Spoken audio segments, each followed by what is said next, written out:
I think I came into the planet with a deep curiosity and sense of adventure would be the two kind of qualities that I had from early childhood. And I was always had this curiosity, Paul, about what is an electromagnetic field or a magnetic field, or what is this gravity thing anyway, really? Yes.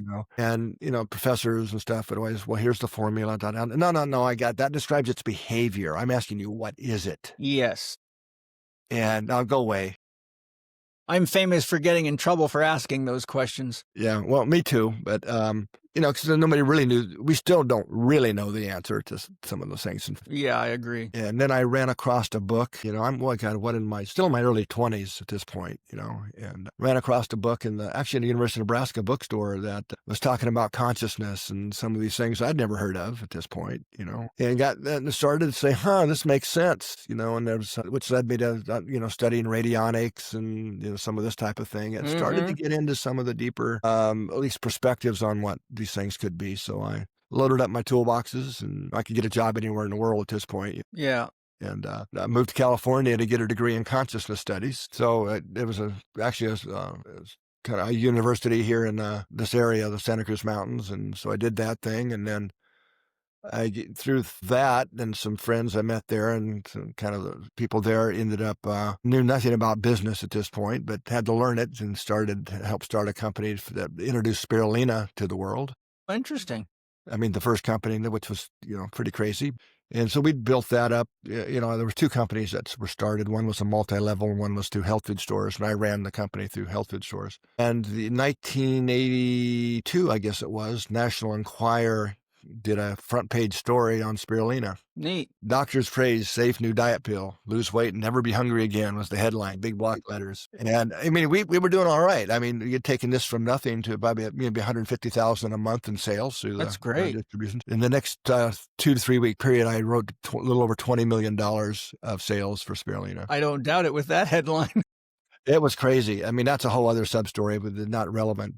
So we took the profits of that, because it really was a humanitarian kind of frequency of wanting to feed the world's hungry populations. And it is good stuff. Yeah. So anyway, went to Southern California, Desert Hot Springs, that area, and to prove you could go drill wells and grow spirulina and feed the world's hungry populations. Big solar-powered spray dryers and all. I mean, it was quite the thing. And did it, actually. Yeah. And then it went absolutely nowhere in terms of actually feeding people. That's a bummer. Yeah, and then that's in hindsight, Paul. So I kind of look back on that era and realize now what there was a lot of important lessons in that. And one was I kind of think of it as my idealism bubble got popped. Yes, I've had a few of those popped. Yeah, and it was it wasn't about the technology, we had it. So it was the bureaucracy and the consciousness of leader. They didn't really want people. I mean, it was just crazy. Yeah. Nowhere. Heartbreaking. Yeah, in a way. So I said, well, it's clear now. At the time, it wasn't. It was a little more confusing. But meanwhile, I had a degree in consciousness studies, right? So right. Thought I knew something. No, word, I didn't know shit. I don't know if I can use that language or not. You can speak however you want. I'm a paratrooper, baby. It comes out raw. So anyway, I said, I'm going to go heck with this humanitarian nonsense. I'm going to go make money again. So I started a company with a friend of mine, and electrostatics was the field. So that company grew, pretty rapidly. It literally started in a garage, and I think in our third year, we were doing $15 million a year. Wow. What were you producing? Well, it was, that's a whole other story, but we were getting rid of static electricity out of large manufacturing environments. Okay, because that's important for sure. Yeah, I mean, just for the listeners, that may sound what? So this is, computer chips, integrated circuits.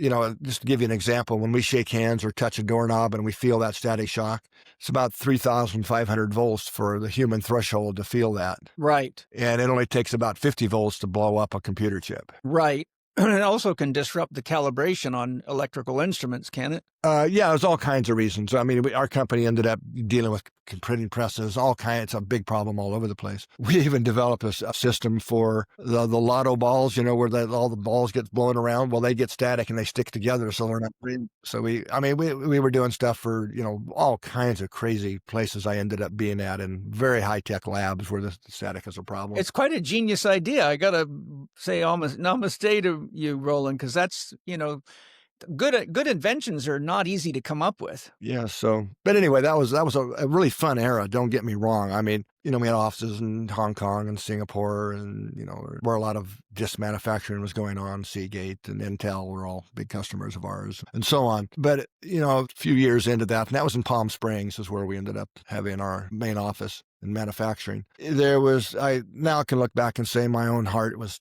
talking to me, and I had this sense just something was still missing. I mean, another sports car in the driveway wasn't going to do it. Right. I had a nice house and, cars and Jeeps and all that stuff, the toys. Toys. And that's when I met Doc Childry, who's the founder of HeartMath, through some mutual friends, actually from the spirulina days. And kind of heard about him, and friends said, hey, you're going to like this guy. You need to meet this character. And so he was on the East Coast back then. And so I had to be back there for some business anyway, and said, I'll go meet this guy for spend an hour or two and then go catch my flight and come home. And 3 days later, I finally left. When great minds get together, time stops.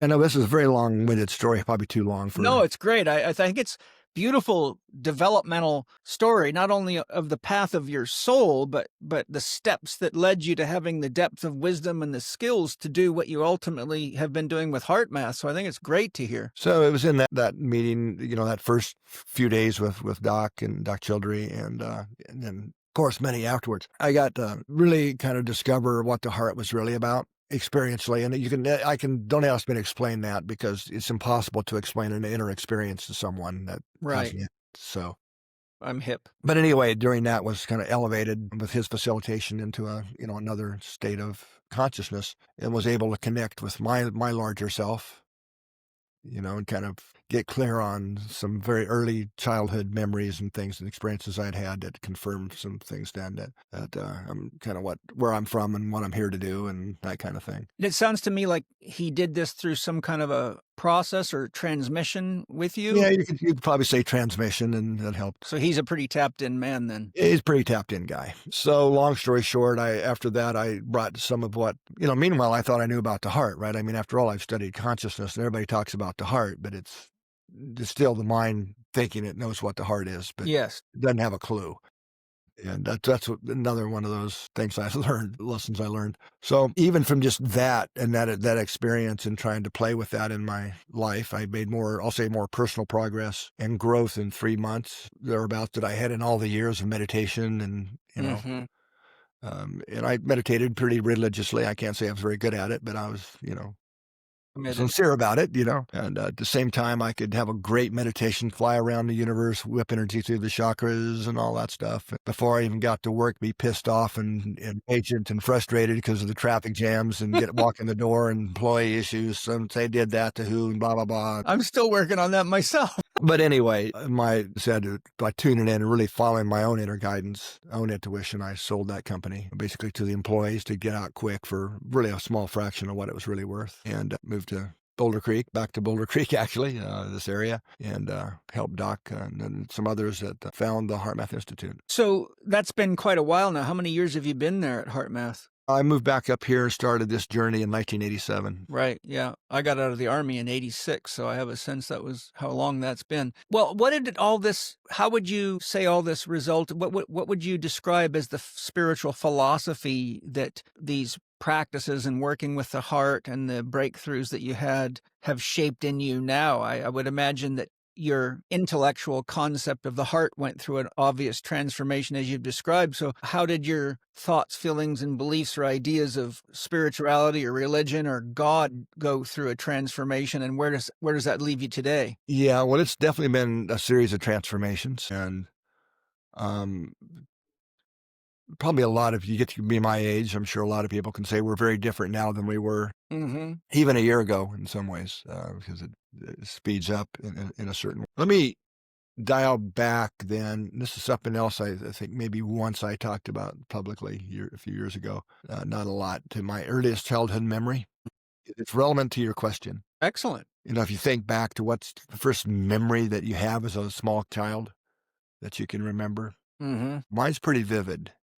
And I don't remember exactly how old I was, maybe around 3, right? So this is a small farm, remember, a small farming community in Missouri, right? Hmm. So, of course, the thing you do is you bring your kids to church on Sunday. Right. And for us, it was a Methodist church. And so I'm sitting on no air conditioning, of course. This is, what would have been 50s. So here I am, a little feet hanging off this hard wooden pew, kind of swinging, looking around. And preacher was doing some type of, I don't remember the exact content, but vengeful God sermon. Right. And now looking back, I understand what happened. At the time, I didn't have a clue. So my larger self did kind of downloaded into me in that moment. And it was kind of like I was a pretty mature adult sitting there as this little kid Hmm. and thinking to myself, no, no way. That is not the way it works. You have exactly the same experience I had in the same situation too. And then I looked around at the big people and said, you're big people are adults. You're buying this shit. Exactly. It's so hilarious. You're paralleling me exactly. It's like Is that right? exactly what I said. No, I mean, it is really, and then there was a whole lot more download that came with that about, Sure. I was here on a mission and blah, blah, Yeah. blah, blah, blah. And then went back to being a little kid, right? Yeah. But um, that after that, I thought tooth and nail, do not drag me back to this church thing. Yes. And my parents didn't have a clue. They didn't understand. And to make it worse, my father was the deacon, in the church. Boy. He stood in for it took me a couple of years, but I finally won that battle. Great. And they gave up on me. Perfect. So, um, so I share that to say I'm not anti-spirit. So my path became more one of spirituality than religion. Yes. I just couldn't buy the dogma and the very deep knowingness that's not a vengeful God, hell and brimstone and all that. Yes. So these days I would say, if you want to play heaven and hell, great. Heaven and hell have the same address. Yeah. Halfway between your left ear and your right ear. No, I would say same address. It's Earth. Oh, well, that too. Really, it's the level of consciousness Yes. that we embody here on Earth. So anyway, that experience kind of literally kept me out of marriages and settling down with a white picket fence because I knew there was on a mission, and it wasn't that same time period when I told you about meeting Doc in that 3 days that when I had that experience, that all became clear as to why I'd had that early childhood experience and a couple others along the way. That Beautiful. just, yeah, that was real, and then I knew what that mission was.